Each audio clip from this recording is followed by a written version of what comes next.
All that remains of multi-million rand freight cargo, rampant looting and pure criminality, cutting the flow of goods between South Africa's two main gross domestic contributors, Gauteng and KwaZulu-Natal. As the traffic begins to slowly flow towards Gauteng, the remnants of what really happened over the past week are still visible on the ground here at the Mooi Plaza in Pietermaritzburg. The road is still closed further up from where this toll gate is, where we have been the whole morning. And when we got here, the police were still guarding. One patrol was literally guarding this toll gate, where we saw the looting and destruction of those German cars, the first pictures of which we saw burning overnight, and that is when the looting spree began in South Africa. The toll to those affected left them with no option but to make their own means in retrieving what was theirs. We've physically driven down from Joburg this morning. Okay, we've had to take some detours, but like you can see now, we're running through this toll gate.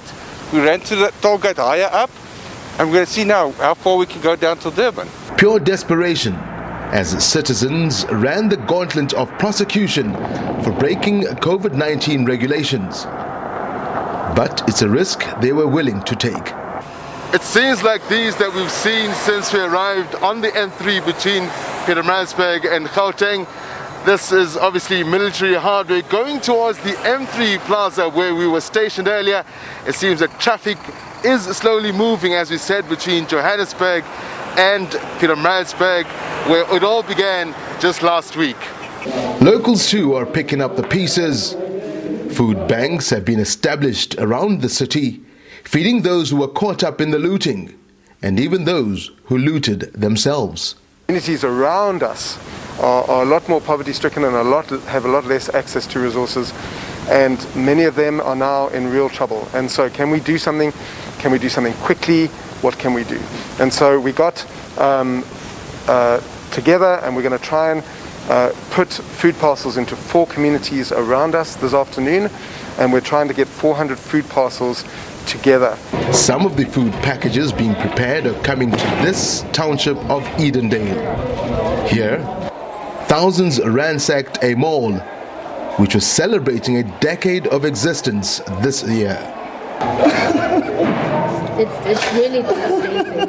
We've got 2,200 people that have lost their jobs. And I shouldn't even think of myself alone, and all the other tenants and the owners of the mall, that brought this development and infrastructure in our area, It's just hard for everybody. Now we're going to go to town to go buy bread for 50 rand. We're going to starve. What we did is very wrong. We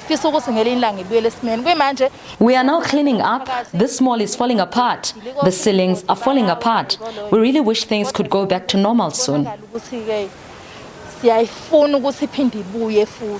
Tabi Sositole and video journalist Tobani Blom in Pietermaritzburg.